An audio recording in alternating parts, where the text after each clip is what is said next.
3, 2, 1. Hello, and welcome to the Fighting Moose Podcast. I'm your host and narrator, Jason Hendrickson. This is a podcast where I retell stories, some fictional and some historical, that can be enjoyed by people of all ages. The other day, as we were driving to the YMCA, I saw the kingfisher bird sitting on a wire. Now, it was not in the spots where I normally see it, so I don't know if it was the same bird or not. I would assume that it is a different bird since it was about a half a mile or so away from where I normally see it. So today we are going to read the story titled Why the Kingfisher Always Wears a War-Bonnet from the book Indian Why Stories, written by Frank B. Linderman. I'm on a mission right now to track these birds, and I've been keeping track of sightings for about a month now, and I'm averaging about a bird every third day. As we get nearer to winter, they might drop down to 0 birds all winter, though I'm not sure if they migrate or not. I guess we will see. I guess I'm doing some science. Now, let's turn to today's story. I hope you enjoy. Let's begin. Liftoff. We have a liftoff.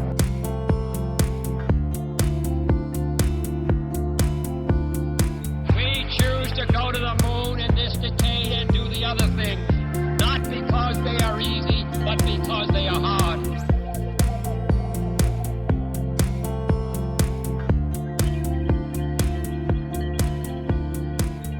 Why the Kingfisher Always Wears a War-Bonnet. Autumn nights on the upper Missouri River in Montana are indescribably beautiful, and under their spell, imagination is a constant companion to him who lives in wilderness, lending strange, weird echoes to the voice of man or wolf, and unnatural shapes in shadow to commonplace forms. The moon had not yet climbed the distant mountain range to look down on the humbler lands when I started for War Eagle's Lodge, and dimming the stars in its course, the Milky Way stretched across the jeweled sky. The Wolf's Trail, the Indians call this filmy streak that foretells fair weather, and tonight it promised much, for it seemed plainer and brighter than ever before. How, greeted War Eagle, making the sign for me to be seated near him as I entered his lodge. Then he passed me his pipe, and together we smoked until the children came. Entering quietly, they seated themselves in exactly the same positions they had occupied on the previous evenings and patiently waited in silence. Finally, War Eagle laid the pipe away and said, "Ho, little buffalo calf, throw a big stick on the fire, and I will tell you why the kingfisher wears a war-bonnet." The boy did as he was bidden. The sparks jumped toward the smoke hole, and the blaze lighted up the lodge until it was bright as daytime, when War Eagle continued. "You have often seen Kingfisher at his fishing along the rivers, I know, and you have heard him laugh in his queer way, for he laughs a good deal when he flies. That same laugh nearly cost him his life once, as you will see. I am sure none could see the Kingfisher without noticing his great headdress, but not many know how he came by it because it happened so long ago that most men have forgotten. It was one day in the winter time when Old Man and the Wolf were hunting. The snow covered the land, and ice was on all of the rivers. It was so cold that Old Man wrapped his robe close about himself, and his breath showed white in the air. Of course, the wolf was not cold. Wolves never get cold as men do. Both Old Man and the wolf were hungry, for they had traveled far and had killed no meat.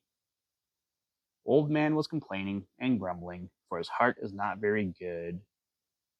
It is never well to grumble when we are doing our best, because it will do no good and makes us weak in our hearts.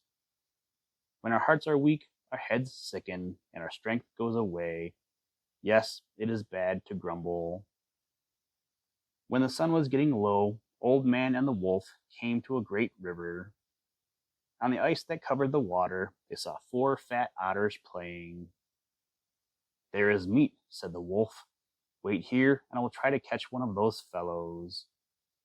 No, cried Old Man. "Do not run after the otter on the ice, because there are air holes in all ice that covers rivers, and you may fall in the water and die." Old Man didn't care much if the wolf did drown. He was afraid to be left alone and hungry in the snow. That was all.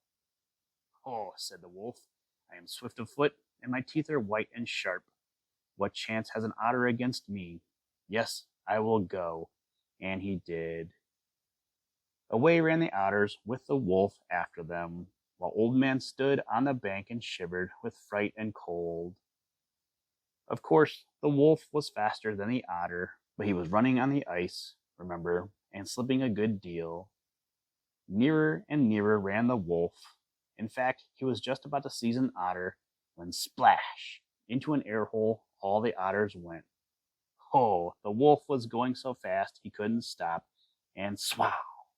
Into the air hole he went, like a badger after mice, and the current carried him under the ice.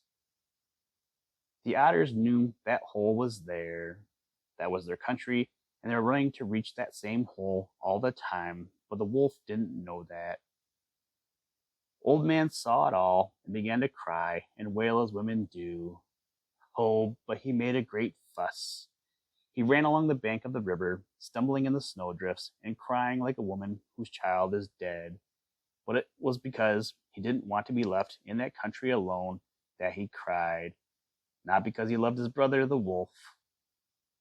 On and on he ran until he came to a place where the water was too swift to freeze, and there he waited and watched for the wolf to come out from under the ice, crying and wailing and making an awful noise for a man. Well, right there is where the thing happened. You see, Kingfisher can't fish through the ice, and he knows it too, so he always finds places like the one Old Man found.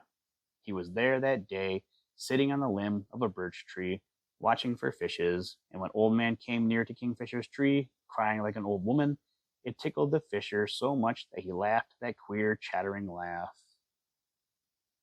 Old Man heard him, and ho, but he was angry.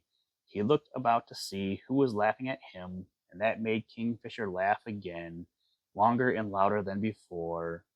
This time, Old Man saw him, and swow! He threw his war club at Kingfisher, tried to kill the bird for laughing. Kingfisher ducked so quickly that Old Man's club just grazed the feathers on his head, making them stand up straight. "There," said Old Man, "I'll teach you to laugh at me when I'm sad. Your feathers are standing up on the top of your head now, and they will stay that way too. As long as you live, you must wear a headdress to pay for your laughing, and all your children must do the same."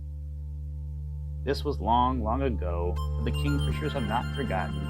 They all wear war bonnets and always will as long as there are Kingfishers. Now I will say good night, and when the sun sleeps again, I will tell you why the curlew's bill is so long and crooked. Oh.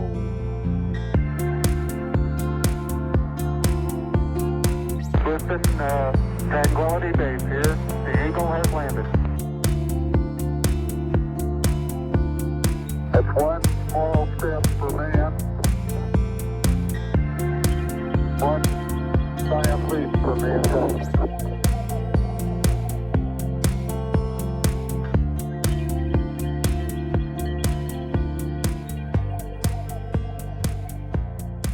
Thank you for listening to this episode of the Fighting Moose podcast. Please join us next time as we read another exciting story. Today's music was provided by the artist Analog by Nature, and the audio clips were provided from NASA.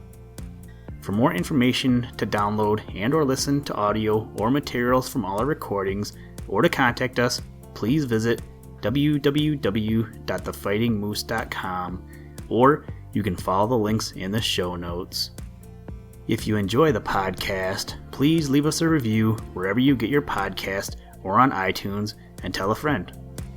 Thank you for your patronage, and as always, try and do a random act of kindness every day. Mission complete, Houston. After serving the world for over 30 years, the space shuttle turned its place in history and has come to a final stop.